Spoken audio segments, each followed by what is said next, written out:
Magandang everyone! Welcome back to my channel. If you are new to my channel, my name is Corr and I'm your business nurse from Southeast England. In today's vlog, we're going to do our AskCorr episode 4.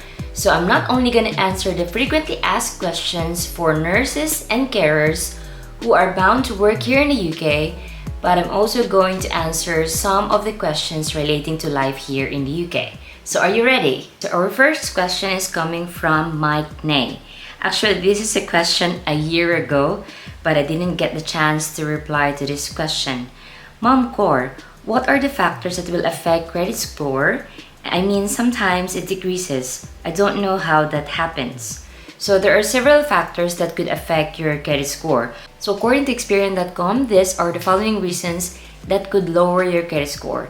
Number 1 is frequently setting up new accounts. Number 2, being close to your credit limit, or you are spending like 90% of your credit limit. And number 3 is applying for credit too often. So if you have multiple credit applications, that could also negatively affect your credit score. The fourth reason is missing payments. So if you miss a series of regular payments to your lenders, that could significantly affect your credit score, and that would last up to 6 years. The fifth reason could be borrowing more than you can afford, and the last one is having little or no credit history at all. So these are the factors that could give you a low credit score. The next question is coming from Pence Moral. Good day, ma'am. It's me again. I just want to ask if this is the same questions to carer/home care assistant from the employer. So this is from my video interview questions for care assistant who wants to work here in the UK. So definitely the answer to this question, Pence, is yes. So hopefully that video would guide you in preparing for your interview in becoming as a care assistant here in the UK. Okay, so the next question is coming from Bana Azarkon. Hello, ma'am. I'm just curious about how residents take a bath/personal hygiene. Okay, so Bana, all the residents in the care home, they do have their care plans. But prior to formulating a care plan, there should be a risk assessment. So all of the residents in the care home, during the admission, they have an initial risk assessments, and these risk assessments change over time.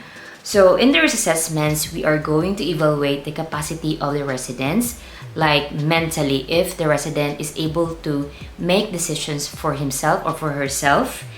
We have to assess the mobility of that resident and the level of dependency. So if that resident has to be assisted by one person, two persons, or more. And we also have to assess the risk for falls. And part of this assessment when it comes to personal care is we have to ask the resident for their preferences. If they have like gender preferences with their care staff when it comes to doing their wash or shower, okay? Because some other residents, they prefer only having female or male care staff to handle their care. So once the risk assessments are completed, then the nurse can able to formulate a care plan for that resident. So it will show in the care plan that this resident has to be assisted by 1 or 2 people during personal care, and this resident wants to get up at around 8 in the morning and have a daily shower and like this and like that and so on and so forth. Okay, so different care homes, they have different setups. So other rooms may have in-suite toilet and shower, but other care homes, they have shared toilet and bath or toilet and shower. Okay, so you have to queue when you have to render your shower or bath for that resident. Unlike for those residents, they have their personal toilet, that would be easier. So is it a smooth procedure? Not all the time, because not all residents have mental capacity. So some are living with dementia, so they can be combative and confused and agitated during a personal care. So you really have to understand the need of your resident basing on their risk assessments and their care plans. So hopefully that answers your question, Bana. Alright?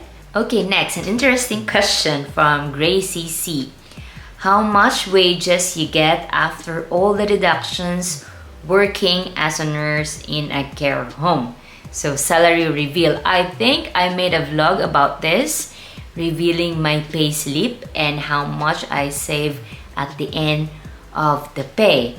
If you base on my pay, it's not much, Don't compare it with other care homes. Other care homes, they have also higher pay than us, and especially for those working outside UK, they have higher pay. But if you're asking with regard to UK rate, in our care home, our like average salary that we get on a monthly basis is around 2,900 up to 3,300. So depending if I do overtime or not, but basically if I don't do overtime, it's around 2,900 monthly. Okay, so hopefully that answers your curiosity. Alright, so the next question is coming from Keith Rogers. My friend has an NC2 certificate. Can he apply for a care assistant job in the UK, or does he need to have a degree in healthcare? So as far as I know, there are different courses about NC2. So make sure that your NC2 certificate is relating to healthcare services. And it's also a bonus if you have at least a year experience, because if your educational background is not relating to healthcare, then you would need additional proof that you are able to do the job. So apart from having the NC2 certificate, it would be great if you have experience, or at least volunteer experience relating to healthcare. So the next question is from RCLLCR. So his or her question is mostly similar with what Kit asked. So, hi ma'am, I'm a registered pharmacist here sa Pinas. May 2 years experience as a retail community pharmacist ako. Nag-take na din po ako ng test ng online caregiving courses po. I'm currently finalizing my IELTS exam. May chance po ba ako makapag-work dyan as a carer? So the answer to your question is yes, you have a chance to apply as a carer here in the UK, especially that your degree is relating to healthcare. And as you have said, you have been taking caregiving courses. So I think that also boosts your chance to get a job as a carer here in the UK. The only thing that matters is if you pass the rest of the requirements like interview and other documentation that the employer requires. So it's just really a matter of luck sometimes. Okay, next one. This is quite a long question. This is from Kyokyo. Hi po sis, I have a question po. Sana mapansin niyo po ako. Sis, nasa UK po, live-in partner ko sa butcher po. Dependent niya po ako. Unmarried po kami, wala po kaming anak. Live-in kami for almost 3 years dito sa Pinas. Magpapakasal po sana kami pero maaga dumating UK visa niya noong April, so di po natuloy kasal namin, pero may sinumar po kaming dalawa. Question ko po, need po ba talaga ng complete months of receipts and ang isubmit namin sa rent, electricity and water since 2019 pa po kami nag-live-in? Or okay lang ba kahit not complete ang months of receipts namin?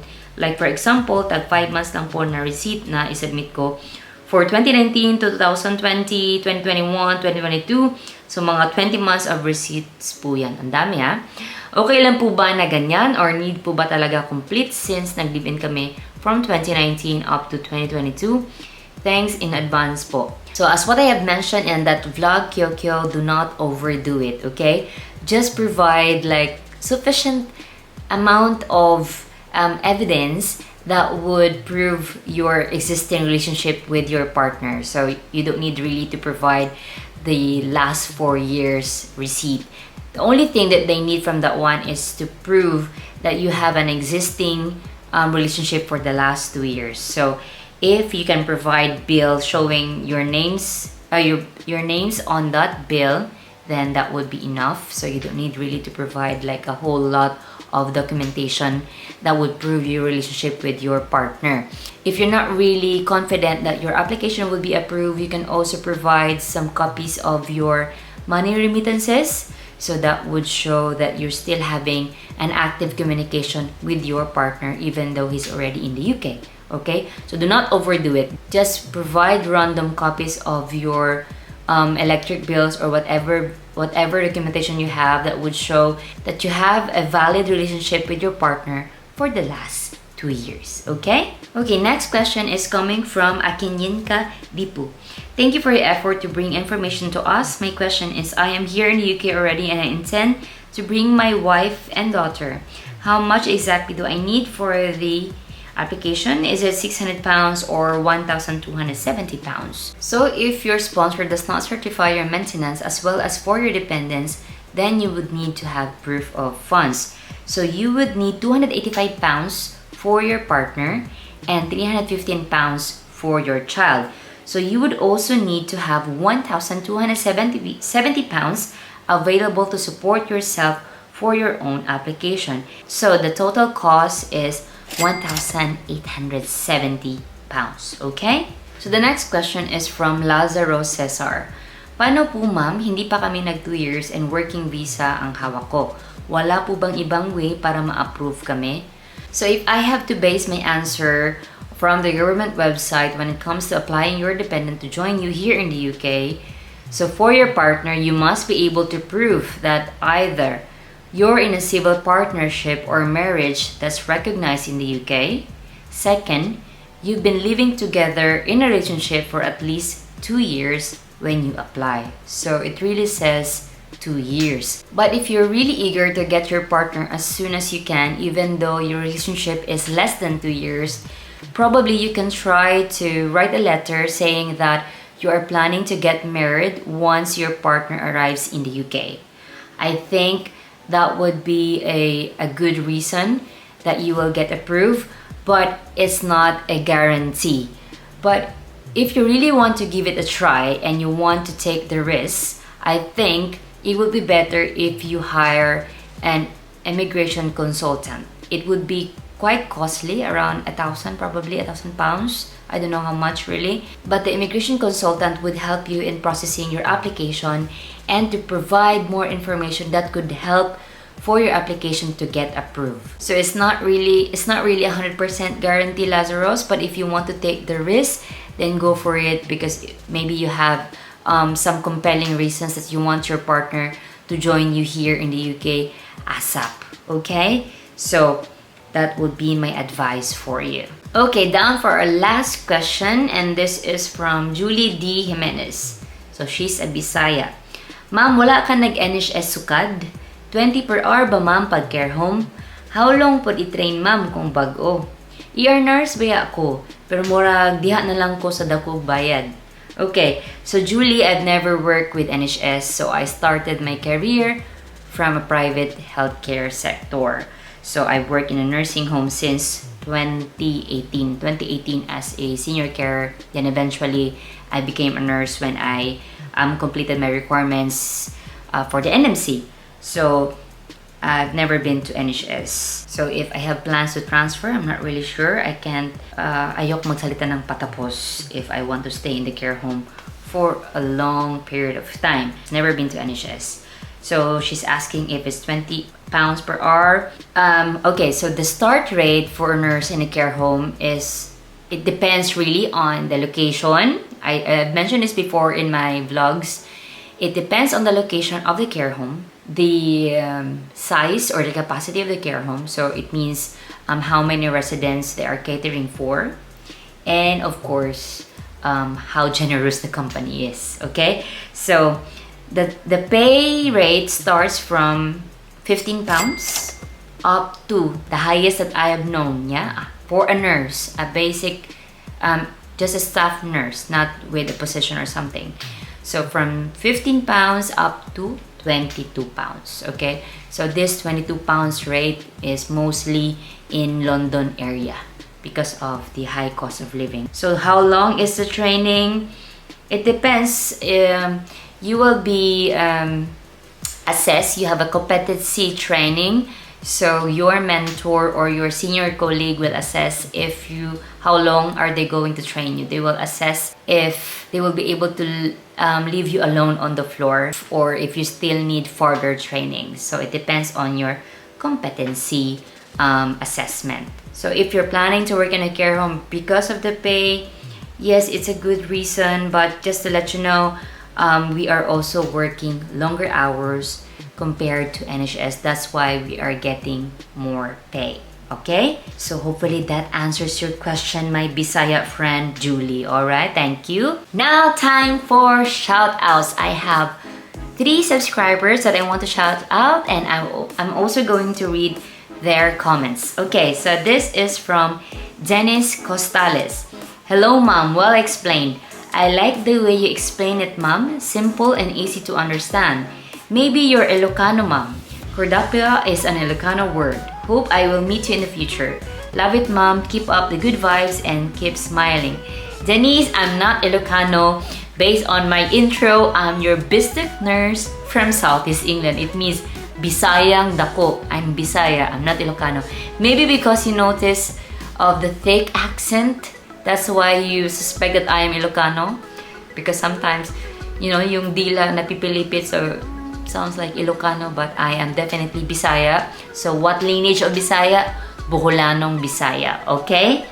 Next is from shout out to Jenica Yanez, aspiring care home nurse here. Thank you po Ma'am Corr. You're welcome. Jenica, this is my way of giving back because of the blessings that I'm receiving. So I'm doing this vlog just for my followers to have an idea what it's like to work here in the UK, especially for aspiring nurses. Thank you, Jenica. And the last one is from Annie Maui. Subscribe, uknurse. Love your vlogs. Keep it up. Care home nurse soon. Thank you, Annie. Thank you for subscribing and supporting my channel. And good luck to your care home journey. So that's everything today, guys, for our frequently asked questions AskCorr episode 4. So hopefully you have learned something from today. If you are new to my channel, guys, what are you waiting for? Please subscribe to my channel. And if you want to get updated, please click the notification bell to keep you updated if I release a new video in my channel. So thank you again, guys, for watching, and I would like to shout out to all my 4,100 subscribers. You are all amazing. Thank you for supporting my channel, and hopefully I would help more aspiring carers and nurses who want to join the healthcare force here in the UK. I'll see you soon, guys. Bye-bye!